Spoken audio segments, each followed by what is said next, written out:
Good morning. Monday morning, about 25 minutes after 9 in the morning. I gotta wait till this afternoon to find out if about the radiator replacement. So we gotta make some phone calls, find out what the situation is financially here. So, anyways, this video here. I know that, as I mentioned, money is extremely tight, but it was such a beautiful day yesterday, and the 90 Ford van doesn't get run that often. It gets started up, but it hasn't been put on the road in a few weeks since I had the brakes done on it. It's only been driven one time, so it was such a beautiful day. I said, Tommy, we don't have much money, but why don't we take a run up to Jewett City and look around, and if nothing else, just to look around. So that's what we did. I have never, ever, in the years that I've been going up there, and I don't go up there every week, of course, I can't afford it. And not only that, but it's been cold. But last Sunday, which was yesterday, it was about 30 degrees when we got up there in the morning, probably about 8:15 time we arrived there after we ate at McDonald's. It was about 30 degrees, but it got up to about 50, or close to it. But that was in the early afternoon or later afternoon. It was comfortable. And by the time we were ready to come home, we needed a light jacket because it was getting really warm.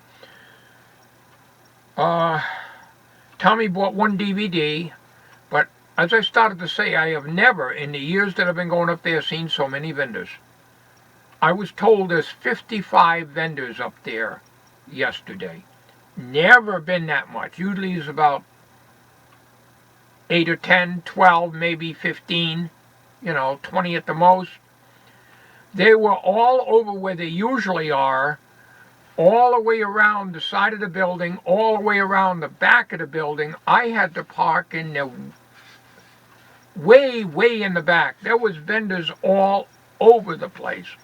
As a matter of fact, I heard one of the guys that was running the place on the cell phone talking. He says, we got so many vendors here that the customers have no place to park, which is true.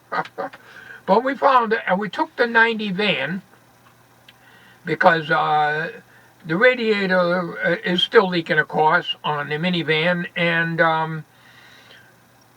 no worse, but no better either. So I took that and give it a good run. It ran great. We looked around, and I'm going to say about 2 hours looking around outside alone before we could cover everything. And of all the stuff they had, I only bought one item, which is right here. $5. That's all. I'll tell you about it in a minute here. Matter of fact, the title of this video, well, you might as well know now. It's an HP 425A DC Micro-Volt Ammeter. There was no probe. The handle is missing. It has a slow blow 1 1/4 amp fuse, which is good. So it didn't blow the fuse. I plugged it in, and there's a little activity, but not much. I did some inquiries on it. You can get the manual on it, but it's nothing I can use in my shop. And the reason I bought it, and I will show you a close-up of it, the reason I bought it is perhaps to make a 450, 500 volt power supply in here to run a, in other words, 0 to 450 volt DC power supply, which is but what I've been wanting to build and using this case. I was told not to scrap it, that it's valuable, but there is no probe with it. Didn't come with a probe. And the guy says $5. He's the same fella that had all the radios that I bought in the past. He had no radios other than plastic clock radios. I'm not interested in those at all. And I have to be very careful what I take in the shop. So I had one guy interested in it, but it would cost too much to ship to California. According to the manual, it's 20 pounds.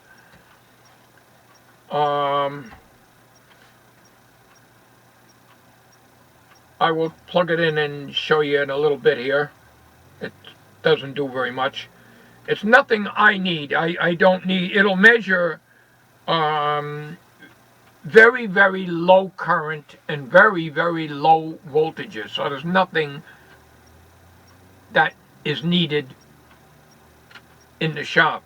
This was made in 1958. From what I understand, at that time it cost $500. And it was a very, very accurate piece of equipment. And I figured for $5 I spend that on a McDonald's, you know what I mean, for lunch or breakfast, almost. So that gave the big van a run on the highway, which did it good, and gave us a chance to get out. Why sit around and worry about the car and worried about this? I get out and, you know. So that's what we did yesterday. So this is all I bought, other than one hot dog for lunch before we left and a coffee before that when I first got there. Their coffee went up to $1.60, which is more than McDonald's. So their prices are going up in the little luncheon area at the Jewett City Flea Market, which I think is pretty high. It was about $1.30 the last time I was there last summer. But everything goes up except the Social Security. That don't go up. It doesn't match what's going out. So anyways, I got this plugged in, turned off right now. I'm going to show it to you. I wanted to make this video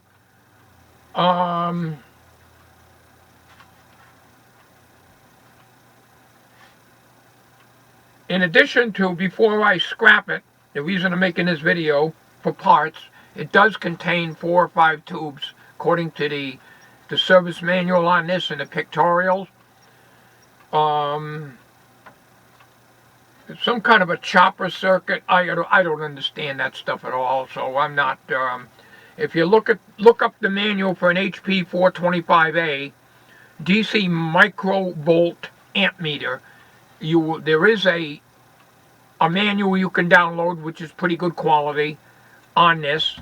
And I downloaded it. I got it in the computer, but probably will never use it. It'll tell you all about it. But I'm making this video in case, if anybody is interested in this, before I scrap it, I would do that as long as you pay shipping. And I'd like to get a little money for it, but probably not going to be very much. But I wanted to get $30 for it, even though I paid $5. That's beside the point. But however, I will, with my YouTube viewers, I would take less money for it, provided, of course, the shipping is extra and you're going to have to pay that. If you live in California, forget it. It'll cost you, who knows how much it'll cost. Probably $50, $75 to ship it. And of course, that's crazy. But I don't have the probe, as I said, so because of that, it's of no value. Maybe nobody would be interested in it. So it's got a nice case. I will show you that now instead of sitting here flapping. As you can see, if you look towards the center of the meter face on the inside, there's a little a roughness there, kind of in the center, about halfway down, 3/4, just a little below the lower numbers there. It's kind of like a, that's the way it was when I got it. I cleaned the glass on the outside with a tiny bit of Windex on a cloth.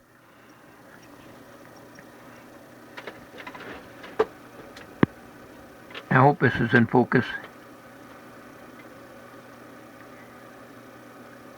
It's got a special RF input, and that's where the probe would go, but there is no probe, as I said. I'm going to turn this on here.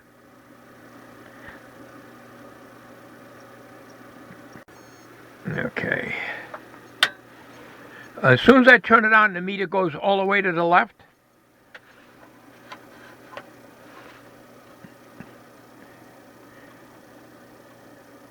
And then comes back.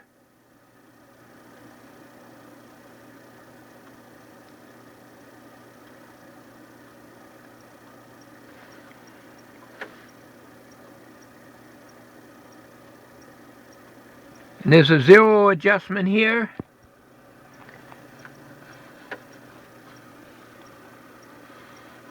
It makes no difference.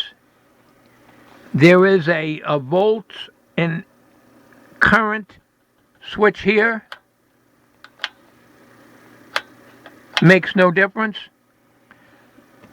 The range switch sounds like it needs a cleaning. I was told by somebody on the forums to only use 99% isopropyl alcohol. Well, I don't have that. I can't get that anywhere, but probably could order it, but I'm not going to do that. To clean the switch, it's a special, I think it's a ceramic or something like that. Do not touch it. This is supposed to be a very sensitive meter. It does affect the needle. You can hear the squeak in it.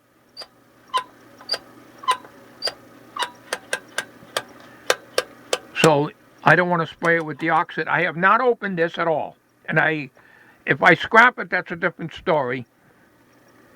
I really don't want to, because if somebody's got use for it, as is, it's a great piece of equipment maybe for somebody like Mr. Carlson's lab. He'd love to have this, I'll bet.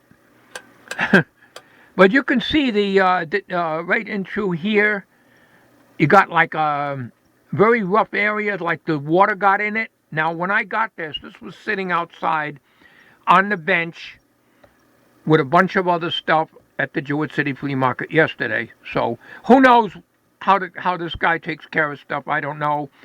He cleans out, I guess, houses and stuff like that.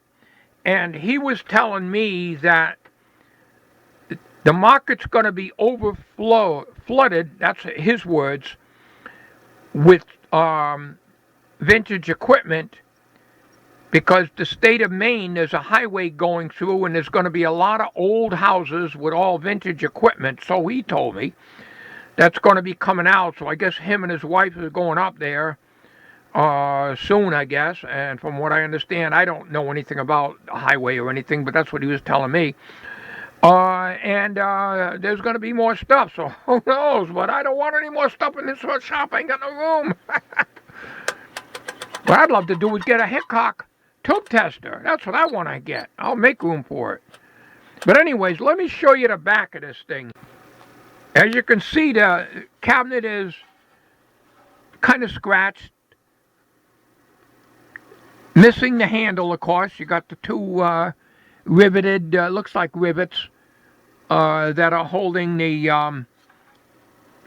handle on. When it was on as a leather handle, but it's missing. Calls for a 1 amp slow blow for 125 volts. There's a 1 1/4 amp slow blow in here. And there's outputs, but what they do I don't know. Let's tip this thing up. There's a serial number down here. There's a bias adjustment here.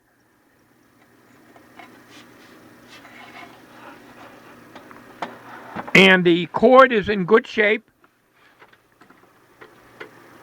3-prong cord. There's tubes in there. You might be able to see them. You can see, I got it on its side here. You can see a bulb in there.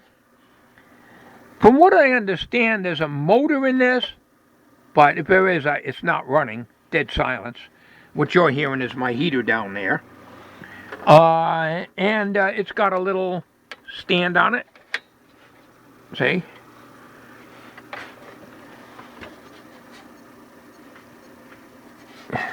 Pretty interesting.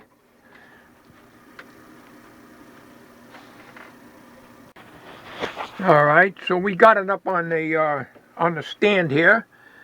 I turned that potentiometer on the back apron. Didn't do anything. So this switch here has no effect on the meter. And maybe it has to have the probe in it to do anything, but the zero adjustment does nothing. I guess it's supposed to zero center, because this is a negative and positive swing type meter, center 0. Okay, so if I was to convert this into a power supply, I would have to eliminate this meter, or somehow convert this meter scale, which I can't do. I would end up ruining the meter trying to do that. So if I make this into a power supply, I was thinking of using this thing over here. This faceplate I bought last spring at the Jewett City Flea Market for $1, I think it was. It has DC amps and DC volts. It's like brand new. That goes on some sort of a power supply, and I was thinking of maybe taking that whole face, which is aluminum, and mounting it on this meter here. But at this time, I can just put it off to the side. Now we shut this off, and the meter should return right to center 0.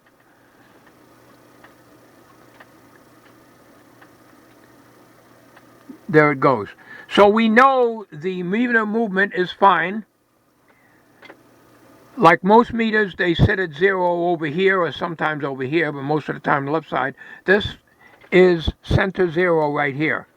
So mechanically, on any deoscillable type movement meter, the unit must always be turned off, making the mechanical adjustment here. In this case, you would adjust it to 0 right here. Okay, but we're not worried about that. There's a reason why this is not working, but I'm not going to go in and try to fix it because, first of all, I don't understand how it works. I would not try to spray this squeaker. It needs cleaning, but you wouldn't use deoxit on that because it's extremely sensitive. So they're saying use alcohol, but how would you get the alcohol in? Pour it in. It comes in a bottle, so you can't. I guess I can put it in a spray bottle and spray it. Probably could do that, but the point I'm making is I'm thinking of probably making a DC power supply from it, but it's going to be a project that I'm not going to rush into. I want to make this video for anyone that may be interested in it, as long as you pay for shipping, and if I can get, let's